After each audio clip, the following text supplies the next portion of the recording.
YouTube, what's going on? It's your boy Buddha, back in the building for another last Cloudia unit reveal showcase video. And you can see the title right there, Last Cloudia, Shida. This video dropped at about 6 a.m. my time. It's about 9:30 where we are now.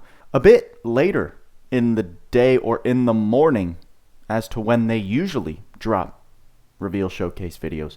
But I'm excited to get into this. We have a lot of news to cover today, so I'd kind of just want to jump straight in and see what our boy Shida is bringing before actually going and checking out the in-game news notice, because Barlene did say in Discord that there are quite a few patch notes that weren't mentioned in the actual video we checked out the other day. So let's take a look at what our boy Shida is bringing to the table, shall we?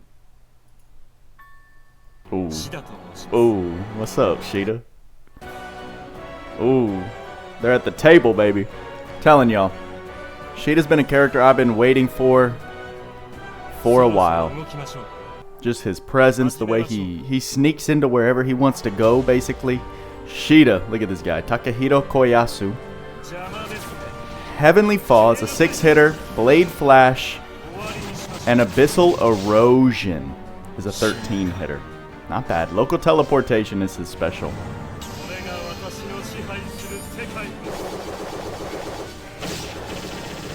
It's an AoE, everybody. 41 hits. Not bad at all. Alrighty. Let us dive into the details. Shida traits at max level. We got 1, Divinity. Battle start. If strength at least equals int. Strength plus 30%. Physical attack damage plus 40%. And damage cap plus 10,000. Okay. If strength is less than int. Int plus 30%. Magic attack damage plus 40%. And damage cap plus 10,000. I'm assuming those physical cap, those damage caps are relevant to the type of damage that they're attached to right there. It's not just all damage cap because there's a slash. I think it's physical attack damage and damage cap, and then magic attack and magic damage cap. But still, plus 10,000 right off the rip. Unconditional. So we already know dual wield sounds like it's the thing with this guy. Then we've got Body Link. Battle start. Autocast Grand Brave, Grand Aura, Haste, Recast, High Protection, and High Magic Barrier. So these are temporary buffs. They will need to be recast on him if the battle goes longer than 40 seconds. But those are quite a lot of buffs that he's just getting right out of the gate. Body Link, huh? Dude is going to be buffed up at the beginning of battle. So just very standard, like just what you want to see. There's nothing unique here other than like the little variation between switching from physical attack to magic attack. But stupid high damage caps, stupid high damage multipliers, and then like all of the main buffs that you can get as a battle start. So, alright, I guess we're moving on already. Just reading his text below. Then we got his abilities. At skill 1, we have Heavenly Fall. We saw that was the little 6-hitter. Medium area, medium range, dark combo attack. Then instantly close the gap to attack again. So a little more of a combo within his skill 1. Then we got skill 2, Blade Flash. Instantly move behind an enemy for a frontal dark combo attack. What? Instantly move behind an enemy for a frontal dark combo attack? Huh? What? Okay. But just pretty basic. It looks like it's going to be a teleport of some sort, so going to be very useful. Already I'm calling it in Arena. Teleporting behind those pesky Roys that like to shoot out their S3s and nuke your whole team. Then we've got skill 3, Abyssal Erosion. Wide area, long range, dark combo attack, then instantly close the gap to attack again. Shida's going to be very fun. At least a unit that I'm very interested in combat-wise. I like when the units are just jumping all over the screen, doing nice fun combos. I'm thinking of Alice, I'm thinking of 2B. So Shida's going to fall under that category, I believe. Then we've got his special local teleportation. Powerful dark combo attack to all enemies. Chance to insta-kill, which excludes bosses and arena. So they put Death God into his special attack. Have we seen that before? I don't know, but very interesting. Okay, I mean, 41 hits. Those are quite a lot of chances. If it's, I would assume it's obviously a per hit chance. A lot of chances for you to insta-kill a group of mobs. So we'll take it. Interesting enough. I mean, we'll probably go back and look at the animations after the video's over just so I can see what each one of those plays out like in-game. Alrighty, here we go. I already see he's got an anima. So we've got Shida with his ability board. Nether Shade Anima. All enemy strength and int minus 20%. Okay, interesting. So he's another one of these stat debuffers, like Lug lowers mind by 30%, was it? And Shida's targeting the strength and int, which is actually really nice in terms of debuffing hard bosses and making them hit a little less hard. So, not mad at it. Imaginary Weapon. Allows equipping of all weapon types and equipped weapon strength and int plus 50%. So I was wrong. I take it back. Shida is not a sword user. He's a whatever weapon you want user. And he adds plus 50% to the damage stat booster. Okay. Weak point shield. When attribute weakness is attacked, damage taken minus 30%. How interesting. So if he's attacking someone who's weak to, let's say, dark with his skills, he takes less damage, I guess, if he's getting hit at the same time. So an interesting skill. Magus Sharp Eyes. I'm already worried because this is like a new variant of Sharp Eyes. Sharp Eyes doesn't need a buff. What do we got? Attack skills use 3% of max MP for damage plus 50% and damage cap plus 5,000. Good Lord in heaven. They just are slapping. They're taking all of our textbook skills, Sharp Eyes, all of the elemental boosts, all of the weapon boosts, and they're just slapping damage cap on top of it. And he's also got Magus Magic Aura, which is the same thing for magic attacks. 50% damage for more MP, or 75% more magic damage for MP, but then another damage cap plus 5,000. So we're looking at 15,000 damage cap on top of this fool, and he can dual wield and use whatever weapons he wants. Goodness gracious. Divinity Geyser. So he doesn't come, well, we'll see in the skills below, but he's coming with the next set of geysers, which are magic attacks effective against gods, dragons, spirits, and undead. So very cool that they're putting more of those in the game. Let's check out the skills that we already know of. Auto Advanced Circle, great. Immovable Object, High Level Magic Chant, Illusion, Attack up max, Magic up max, Fighting Spirit 4, Arcane up 4, Divinity Slayer, okay. Special Boost, Giga Week, Abyss Gate, Black Hole, Venomous Rainfall, Dark Attack Raise 3. So that's another 3,000 damage cap.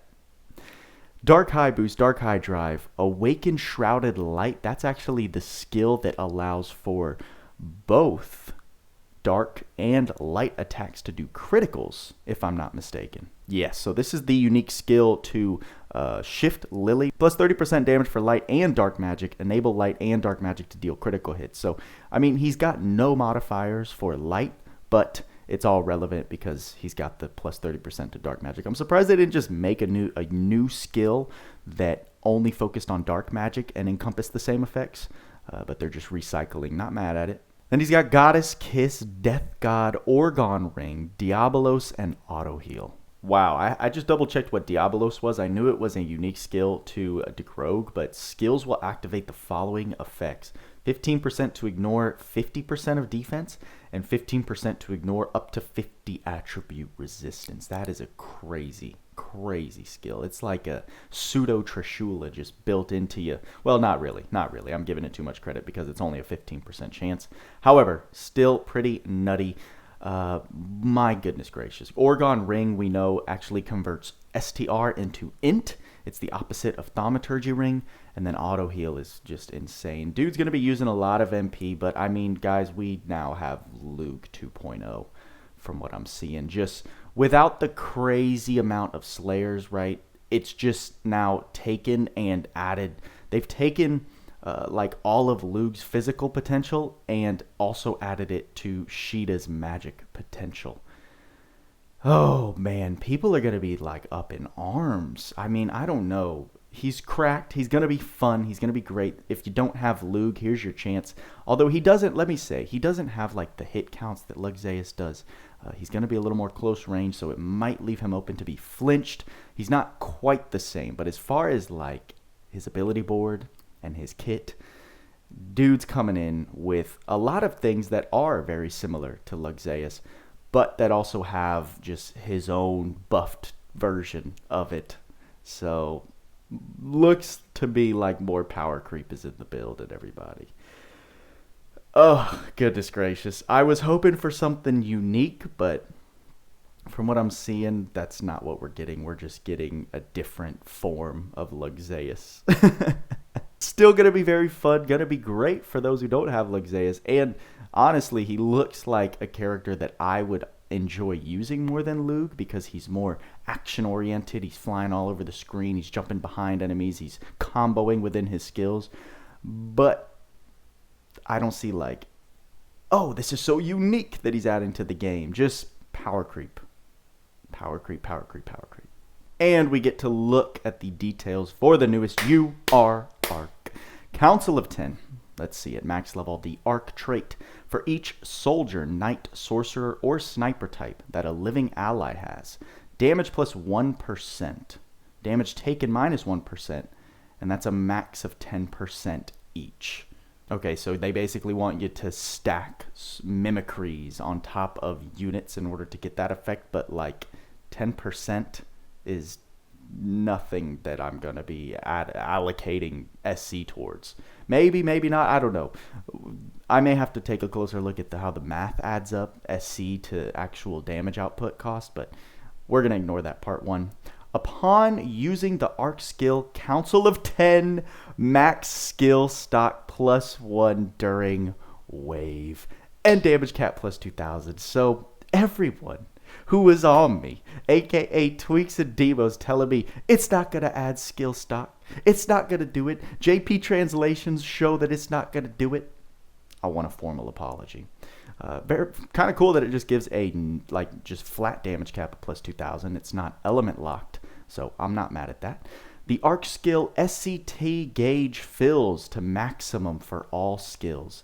Allies recover 1 SCT stock for all skills. So whoever is using the Ark skill, whoever this Ark is placed on, they're going to get full skill stocks when you use the skill, and it's going to increase the max skill stock, I think, of the unit that this is placed on. It's not the whole team. It's just of the unit that you're using this on, which is still pretty insane.